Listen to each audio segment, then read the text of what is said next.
ये PFAC 2025 का जो भी आप लोग एग्जाम लिख रहे हो, तो अभी हमने आपको लास्ट 3 डेज में ऐसे रिपोर्ट आर्गुमेंट के वीडियो अपलोड किए। उसमें कुछ सैंपल्स हमने दिखाए। इसमें आपको हिंदी से संबंधित जो हिंदी माध्यम के हैं उसमें अच्छा अंक कैसे पाएं, इसके बारे में डिस्कस करेंगे। और आपको सैंपल 3 स्टूडेंट्स के 3 कैंडिडेट्स के सैंपल जो हैं आपको प्रेजेंट कर रहे हैं। जैसे इनका जो है 2 टाइम्स इन्होंने रिटेन क्वालिफाई किया, तो 177 मिला और एक बार इनको 81 मिला। एक और कैंडिडेट हैं उनका 83 मिला, वैसे ही एक है 90+ वाले हैं। तो इस ढंग से आपको देखना है सैंपल के तौर पे। कोई भी ऐसे परफेक्ट नहीं होता ऑब्वियसली। ये यदि 77 और 81 लाए हैं तो ये परफेक्ट कैसे हैं? यदि किसी ने 117 लाया, किसी ने 120 लाया, तो इसके कंपैरिजन में तो इनका बहुत खराब होगा। लेकिन आपको जस्ट एक सैंपल के तौर पे कि यस इस टाइप के पर्सन ने लिखा है, तो 80 आया, 82 आया, 85 आया, हमें उससे बेटर करने की जरूरत है। आप किसी भी माध्यम में हो, आप जान रहे हो कि 120 मार्क्स जो है उसको ओनली इंग्लिश में लिखना है। इस वजह से आपको बेचारगी महसूस नहीं करना है। आप चाहो या ना चाहो बेसिक इंग्लिश आपको जानना पड़ेगा। तो इसका जो PDF होगा वो उसका लिंक है इस वीडियो के डिस्क्रिप्शन में मिल जाएगा, और टेलीग्राम ग्रुप में भी मैं बाद में फिर प्रेजेंट कर दूंगा, दे दूंगा, अपलोड कर दूंगा। ठीक है, तो आपको देखने की जरूरत है कि हम यदि हिंदी हैं या इंग्लिश मीडियम में हो, हमें कुछ बेसिक चीजों का ध्यान रखने की जरूरत है। यदि हम उसको फॉलो करते हैं तो जरूर हमें मार्क्स मिलता है। अच्छा निबंध लिखने के लिए कुछ महत्वपूर्ण सुझाव ये है कि सबसे पहले अच्छी तरह से टॉपिक को समझे, उसके शब्द और भाव दोनों को। कोई टॉपिक होता है तो किसी में बहुत सारे कैंडिडेट्स ऐसे होते हैं जो शब्द के लिटरल मीनिंग को समझ लेते हैं, उसके पीछे जो भाव होता है, जो टॉपिक किस कंटेक्स्ट में पूछा गया है, इसको समझने की जरूरत होती है। आप शब्दों को तो देखिए ही, लेकिन शब्दों के साथ साथ उसमें क्या कहना चाहता है, जो है ना, कि कभी इन पंक्तियों के माध्यम से कहना चाहते हैं, तो उनको देखने की जरूरत है। वाक्य को छोटा रखें लेकिन अर्थ सही से निकलना चाहिए। हमें बहुत लंबे सेंटेंस लिखने की जरूरत नहीं है। लंबा सेंटेंस जब भी हम लिखते हैं तो शुरू में लिखने कुछ और लगते हैं और अंत तक कहीं और पहुंच जाते हैं। तो आपके साथ ऐसा ना हो। जब भी लिखो तो कंप्लीट मीनिंग निकले, कंप्लीट सेंस निकले। तो स्मॉल रखो लेकिन कंप्लीट रखो। स्मॉल सेंटेंसेस में मिस्टेक के कम चांस रहते हैं। जितना बड़ा सेंटेंस लिखोगे मिस्टेक के चांस उसमें अधिक होते हैं। हाँ, जिनके ऊपर कमांड है। अब सपोज करो कोई एक किताब लिख रहे हैं, कोई एक नोवेल लिख रहे हैं, कोई एक एडिटोरियल लिख रहे हैं, तो उनके पास इतना ज्यादा एक्सपीरियंस है और उन्होंने इतने चीजों को लिखा हुआ है कि वो बड़े सेंटेंस पर भी उनका कमांड। लेकिन आप शायद उस कंडीशन में नहीं है, तो छोटे को लिखिए। नेक्स्ट आपका है इंट्रोडक्शन में करीब, जो इंट्रोडक्शन है उसको करीब 40 से 60 शब्दों में लिखें। और इसमें लिखना चाहिए कि हमारा टॉपिक क्या है। टॉपिक का फ्लेवर आना चाहिए, यानी कि टॉपिक में क्या पूछ रहा है, एटलीस्ट उसमें पता चलना चाहिए। ये ना हो कि हमें पता ही नहीं चले कि ये टॉपिक किस चीज पे लिखा गया। जब भी किसी के कथन को ज्यों का त्यों लिखें, यानी कि जो डायरेक्ट स्पीच में लिखते हैं, यानी वक्ता जो है जिन जिन भी पर्सन का लिखते हो ज्यों का त्यों, तो इन्वर्टेड कॉमा के अंदर लिखो। और कोशिश करो कि नाम लिखो जिस भी पर्सन का। मान के चलो महात्मा गांधी का आपने कोटेशन लिखा, अब्राहम लिंकन का कोटेशन लिखा, अब्दुल कलाम जी का कोटेशन लिखा, जवाहरलाल नेहरू का लिखा, या किसी भी पर्सन का, तो इन्वर्टेड कॉमा में अंदर यदि ज्यों का त्यों लिख रहे हो तो, और उनका नेम नीचे लिखें।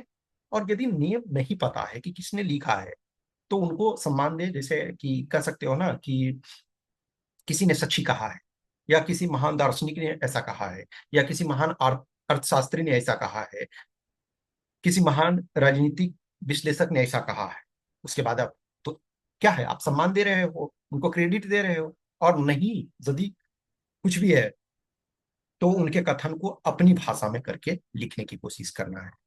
अपनी भाषा में कहने का मतलब ये नहीं है कि आप बोलोगे कि ये हमरा है, नहीं। उनको रिफ्रेम कर दो। मुख्य भाग में आपको 3 से 4 पैराग्राफ लिखना है और विभिन्न आयाम की व्याख्या करना है। जो भी आइडिया आप लिखते हो, जो भी कंसेप्ट लिखते हो, तो उदाहरण दो। उदाहरण देने से हमारा बात सही लगता है। जो लास्ट पार्ट है या आखिरी भाग में या उससे आगे, तो आगे का सुझाव जो है, जैसे जो कंक्लूजन लिखते हो, तो उसमें सुझाव या तो दे सकते हो या किसी महत्वपूर्ण कथन से, जैसे आपने कोटेशन से यदि स्टार्ट किए हो तो आप अंतिम में एक एक टाइप के सारे में नहीं रखो। अलग अलग चीजों को रखने की कोशिश करो। अलग अलग 4 ऐसे आपको लिखना है, तो चारों एकदम सेम पैटर्न पे नहीं लगना चाहिए, थोड़े से आपको डिफरेंस होने चाहिए। तो जो आखिरी भाग यानी कि कंक्लूजन जब लिखते हो, तो या तो सजेशंस दो कि आगे और क्या होना चाहिए, या किसी महत्वपूर्ण कथन से या किसी महत्वपूर्ण डेटा से के फाइंडिंग से उसे समाप्त कर सकते हो। इसमें भी करीब 40 से 60 शब्द, यानी कि देखो, एक इंट्रो और एक कंक्लूजन, ये दो तो मैंडेटरी हो गया। उसके बाद जो होता है 3 से 4 पैराग्राफ आपको लिखना है, यानी कि टोटल जो है 5 से 6 पैराग्राफ आपको लिखना है। निबंध 300 शब्द में करीब होता है। तो जो भी लिखें छोटे में, बहुत ज्यादा लंबा खींचने की कोशिश ना करें कि किसी एक आयाम को बहुत लंबा कर दे रहे हैं तो दूसरा आयाम आपको आइडिया छूट जा रहा। किसी भी ऐसे में कोशिश करो कि 3 4 पैराग्राफ हम लिखते हैं तो 3 4 आइडिया होने चाहिए, तो ज्यादा अच्छा रहता है। अब हम एक ही आइडिया को लें और पूरा इतना लंबा खींच दें कि दूसरा तीसरा आइडिया में हमारे पास सफिशियंट टाइम ही ना बचे, सफिशियंट स्पेस ही ना बचे, तो उसका कोई मतलब नहीं होता है। जो भी लिखें बैलेंस में करने की कोशिश करने। विभिन्न निबंधों में विविधता रखें, सबको एक ही पैटर्न में ना लिखें। जैसे कुछ पर्सन होते हैं कोटेशन से ही स्टार्ट करते हैं या सब में लिखते हैं, इस निबंध में हम इस चीज पर व्याख्या करेंगे, अब सब में लिख देते हैं। तो मोनोटोनस ना लिखो, एक ही ढंग का पैटर्न को ना फॉलो करो, थोड़ी सी डाइवर्सिटी रखो। अब कोटेशन दे रहे हो तो ठीक है, ऐसा नहीं है, आप चाहो तो चारों में कोटेशन दे सकते हो, लेकिन कोटेशन ऐसा नहीं है कि एक ही पैटर्न में एकदम कि पहले में। यदि कोटेशन देना है तो किसी में बीच में दे सकते हो, किसी में आखिरी में दे सकते हो, किसी में कोटेशन को इस फॉर्म में लिखो कि वो पैराग्राफ के कंटिन्यूटी में रहे। तो आपको विविधता मेंटेन करने की जरूरत है। यदि आप जितनी विविधता रखते हो उतना अच्छा है। रफ कार्य करने की आदत डालें, ताकि ये ध्यान रख सके कि क्या क्या लिखना है। देखो, जब भी आपके क्यूसीए क्वेश्चन कम आंसर बुकलेट मिलता है, तो लास्ट के फ्यू पेजेस होते हैं वो रफ वर्क के लिए होते हैं। तो रफ वर्क में आप कीवर्ड लिखो। सपोज करो कि 8 to 10 कीवर्ड्स आपने लिखा, कि उसी के इर्द गिर्द हमारा जो निबंध है वो चलेगा। तो जब लिखने आप लगते हो तो कुछ पार्ट यदि आप मिस कर जाते हो, कुछ डायमेंशन आप यदि मिस कर जाते हो, तो फिर उसको पलट करके पीछे देखो कि यस, रफ में हमको क्या क्या हमने जो कीवर्ड लिखा था जिसको हमको ऐड करना था, क्या हम ऐड कर पाए हैं, यदि नहीं तो करना है। हमेशा इस बात का ध्यान रखो, ये बहुत सारे लोगों की समस्या है कि 1/3 जब लिख लो उसके बाद एक बार अवश्य पलट के देखो कि क्या हमारा निबंध सही दिशा में चल रहा है या नहीं।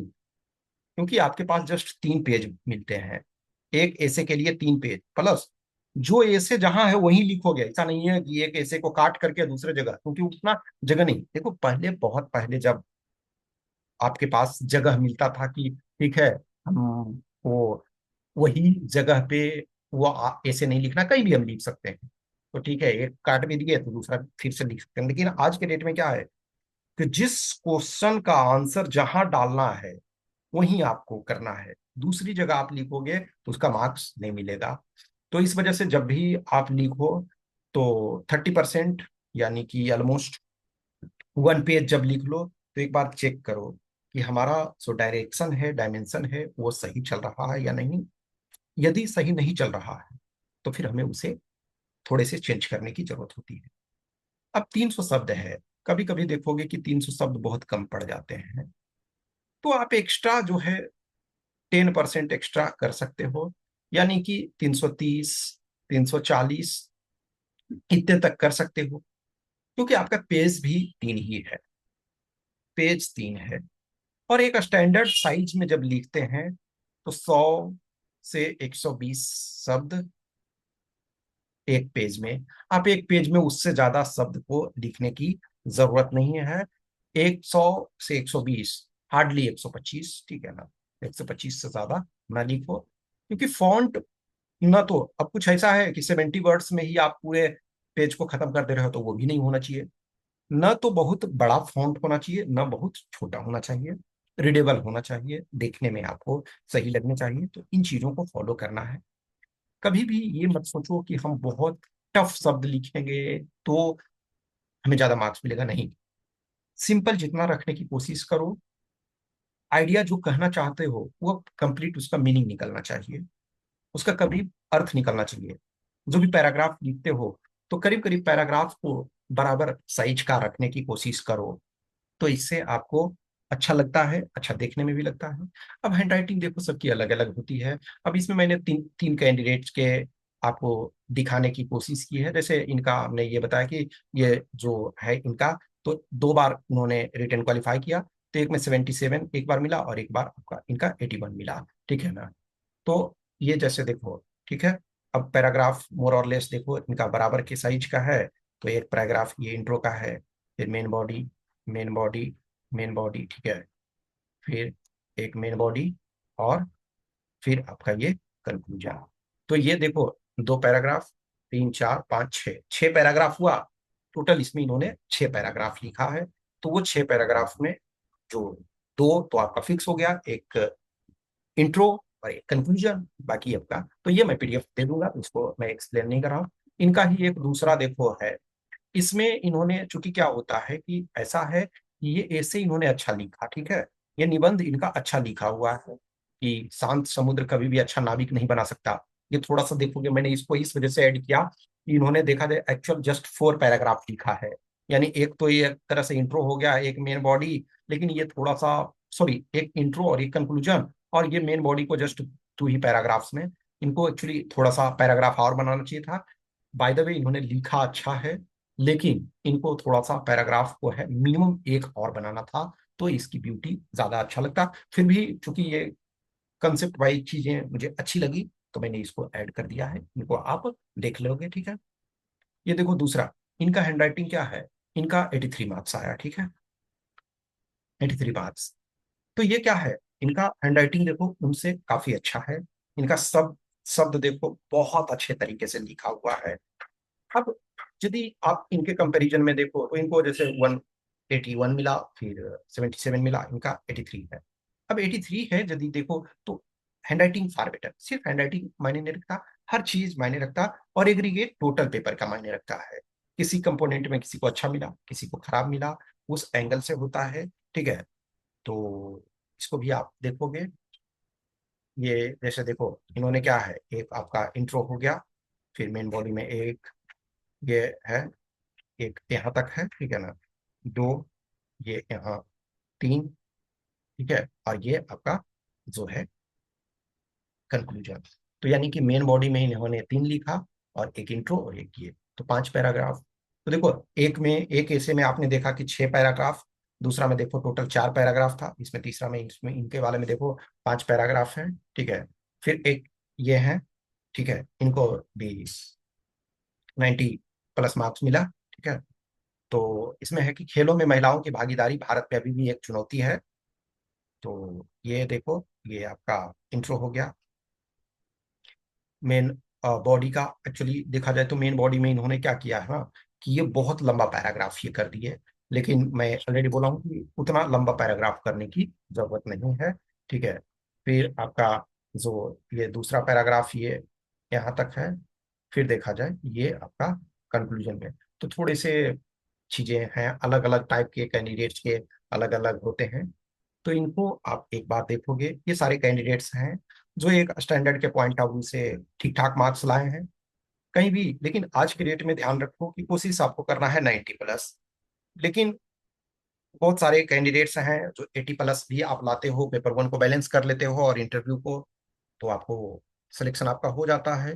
अभी जैसे 24 वाले बैच में देखो, तो चूंकि कट ऑफ कम गया था, तो बहुत सारे कैंडिडेट्स हैं 75, 80 ये मार्क्स भी लाए, और पेपर 1 में ठीक ठाक थोड़ा था, और इंटरव्यू, चूंकि देखो पेपर 1 में तो मार्क्स कम थे इस बार, यानी कि जो कट ऑफ है 100 से भी लो गया था 24 में। तो उसमें से पेपर 2 मायने रखता था, यदि किसी को 5 नंबर 10 नंबर एक्स्ट्रा मिल गया, तो यानी कि 80, 85, 90 ये सब ठीक ठाक में से इस ईयर के पॉइंट ऑफ व्यू से था। लेकिन हमेशा ध्यान रखो कि 90+ आपको टारगेट करने हैं हमेशा, कि 90+ हमारे आ जाए, तो ताकि फायदा। फिर देखो, इंटरव्यू बहुत लोगों का गेम चेंजर हुआ। कुछ लोग जो रह गए, उनको इंटरव्यू में 95, 90, 92, 98 ऐसा मिल गया। जिनका सिलेक्शन हुआ वो भी इसी लीग में थे, जो इन इन लोगों के लीग में। लेकिन इनको इंटरव्यू में किसी को 120 मिल गया, 122 मिल गया, 115 मिल गया, तो बहुत ज्यादा चेंजेस किया। Yes, there are luck factor and all also, but आपका मेहनत मायने रखता है। तो आप लिखो, जितना अधिक लिखोगे उतना फायदा होगा। कुछ भी क्वेश्चंस, क्यूरी, डाउट है, कुछ एस्पेक्ट्स हैं, तो आप हमें मैसेज कर सकते हो, आप बता सकते हो आपके कुछ क्वेश्चंस क्यूरी। मैं कोशिश करूंगा, और इसको आप देखो। ठीक है, थैंक यू।